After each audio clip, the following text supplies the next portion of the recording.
жогоруда аталган вирус, коронавирус COVID-19 197 мамлекетти камтып атат. Тилекке каршы вируска кабылгандардын саны бүгүнкү күнгө карата 426.161, каза болгондор 18.954 болууда. Азыр бизде байланышта ушул биздин мекендешибиз азыркы учурда Түркия мамлекетинде жүргөн экен. Асель Акмат видео байланышта турат. Асель айым, саламатсызбы? Саламатсызбы. Сиз азыр Түркия мамлекетинде жүрөсүз. Ал жака кандай максат менен баргансыз? Бул жака мен культура окуш үчүн келгем. Учурда Түркияда билим алып жатам. Жалпы өлкөдөгү абал тууралуу эмне айтып бере аласыз бизге, өзгөчө ушул сиз жашап аткан шаар, аймак боюнча? Тилекке каршы ушул дүйнө жүзүн каптап аткан вирус Түркияда келип жеткен, өзүңүздөрдүн кабарыңыздар бар. Учурдагы абал боюнча айта турган болсом, күн сайын кечинде Саламаттык сактоо министрлиги Түркияда статистикалык маалыматтарды чыгарып жатат. Бүгүнкү чыга элек, себеби бизде кеч кире элек. Ал эми кечеги маалыматка токтоло турган болсок, жалпы 1872 кишиге бул вирус жуктурулгандыгы айтылды. Алардын арасынан 44 киши каза тапкандыгы дагы белгилүү болду. Негизинен Түркияда учурда эгерде маанилүү жумуш жок болсо, сыртка чыкпай эле койгула, үйдө бол деген чакырыктарды ушул медиа аркылуу жана башка бул жактагы мэрия аркылуу дагы берип жатышат, кабардар кылып жатышат. Ал эми 65 жаштан жогорку кемпир чалдарга таптакыр эле сыртка чыгууга тыюу салынган. Алар үйдө отурушу керек. Ал эми калган жарандар болсо, эгерде маанилүү жумушу болсо, сыртка чыгып жүрүшөт.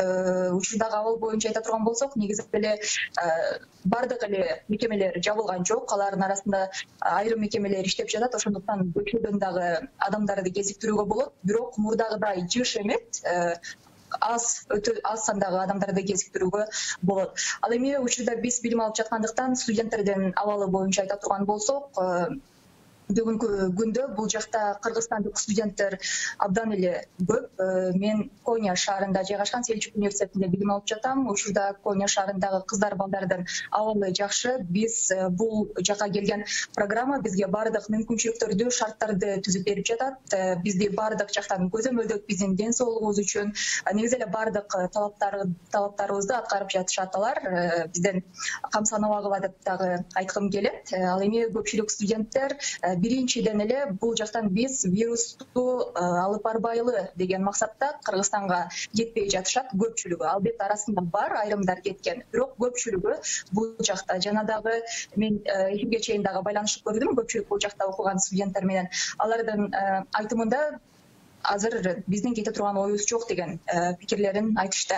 Ал экинчиден болсо, бул Түркиядан Кыргызстанга баргандан кийин 14 күнгө карантинге алынат деген маалыматтан улам дагы ал жака барып 14 күн карантинде болуп, кайра Түркияга келгенде, университетте окуу башталганда, бул жакта дагы кайрадан карантинге алынып, убактыбыз көп кетет деген дагы себеп болууда. Ал эми үчүнчүдөн болсо, баарыбызга белгилүү болгондой эле көптөгөн сыртка чыгуу, башка мамлекеттерге чыгуу дагы учактар токтотулган. Мына ушул себептерден улам биз бул жактан кете албай жатабыз.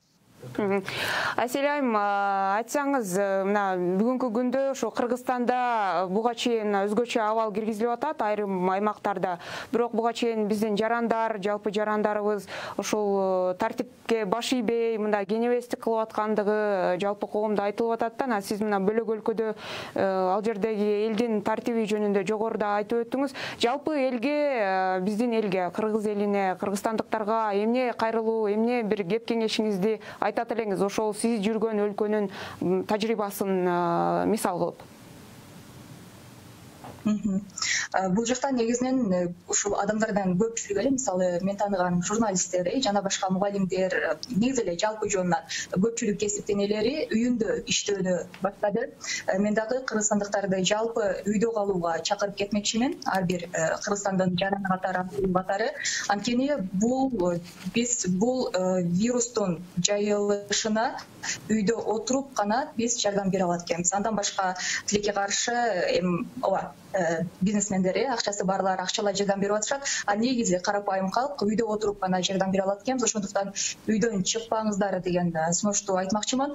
Бул жакта дагы бардык эл негизи эле бул жакта аябай медиадагы аябай чоң роль ойнойт. Ошол үйдө отурушуна жана башка бүт маалыматтарды жеткирүүгө. Андыктан бардык кыргызстандыктарды үйдө болууга чакырмакчымын.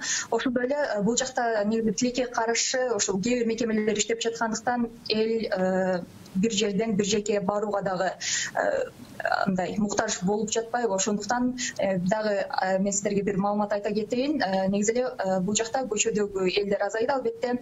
Ошондой эле транспорттардын 50%дан ашык эл албагандыгы дагы айтылып жатат. Анткени мисалы 2 орундукка бир гана адам отурушун дагы суранып жатышат. Балким ооба бизде коомдук унаалар токтотулду, бирок ошентсе дагы ушул жаатта дагы дүкөнгө барганда дагы аралык сактоо жана башка бир мындай адамдын өзүнө ден соолугуна кам көрүш үчүн жакшы бир шарттар түзүлсө деген пикирди айтмакчымын. Ошондой эле албетте көпчүлүк эле ушул телефон аркылуу тармактар аркылуу медиа аркылуу таркалып жатат.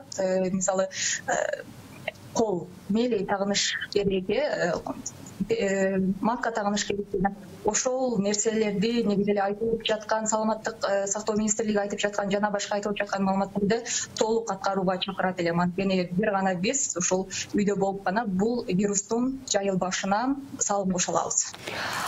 Сиздер мисалы социалдык жакты алып карай турган болсок, сиздер ал жакта кандай шартта жашап атасыздар? Сиздерге мисалы тамак аш жагынан болобу, эгер иштесеңиздер, окубасаңыздар кандай камсыз болуп атасыздар ал жагынан? Бул жакта негизи Түркияда көпчүлүгү Түркия стипендиялары деген программа аркылуу келишкен. Ал программа учурда бизди толук бардык шарттарды түзүп беришкен. Жатакана, тамак аш менен толук камсыздап жатышат. Бул жакта биздин абалыбыз жакшы. Чындыгында бул жактагы студенттердин ата-энелери, туугандары күндө мындай сарсана болуп дагы чалып кабардар алышат. Бизден эч кандай сарсана болбоңуздар деген нерсени айткым келет. Анткени бизде бардыгы жакшы. Ал эми жатаканаларда болсо, эгерде маанилүү жумушуң жок болсо, сыртка чыгууга болбойт. Аябай эле зарыл жумушуң бар болсо, сыртка чыгып келүүгө уруксат. Рахмат Аселайым, сизге ыраазычылык билдиребиз. Ден соолукта болуңуздар. Биз берүүбүздү улантабыз. Мына жогоруда дүйнөдөгү статистика боюнча маалыматтарды токтолуп айта кеттик. Бүткүл дүйнөлүк саламаттыкты сактоо уюму бул илдет өтө тез тарап жаткандыгына байланыштуу Америка Кошмо Штаттары коронавирустун эпицентрине айланышы ыктымал деген маалыматтарды билдирүүдө. АКШ Конгресси болсо бул илдет менен күрөшүү үчүн $2 триллион бөлөрү белгилүү болду. Бир сутка ичинде көз жумгандардын саны Италияда 700-дөн ашты, Испанияда болсо 500-дөн ашты. Ал эми ушул илдеттин эң көп жугузган мамлекеттердин алдыңкы 5 сабында Кытай турат, андан кийин Италия, Америка Кошмо Штаттары, Испания жана Германия. Мына сырткары жогоруда айтылгандай, Испания мамлекетинде 4000ге чокол медицина кызматкери дагы дал ушул коронавирус илдетин жуктуруп алгандыгын жергиликтүү маалымат каражаттары айтылды. Илдет биринчи каптаган Кытай киши өлүмүнүн көрсөткүчү боюнча 2-чи сапка чыкты. Биз ушуну менен учурда программасын жыйынтыктайбыз. Аны мен Каныкей Бозгунова алып бардым. Берүүбүздүн алкагында бизге байланышка чыгып берген биздин меймандарга ыраазычылыгыбызды билдиребиз. Кечиңиздер көңүлдүү улансын.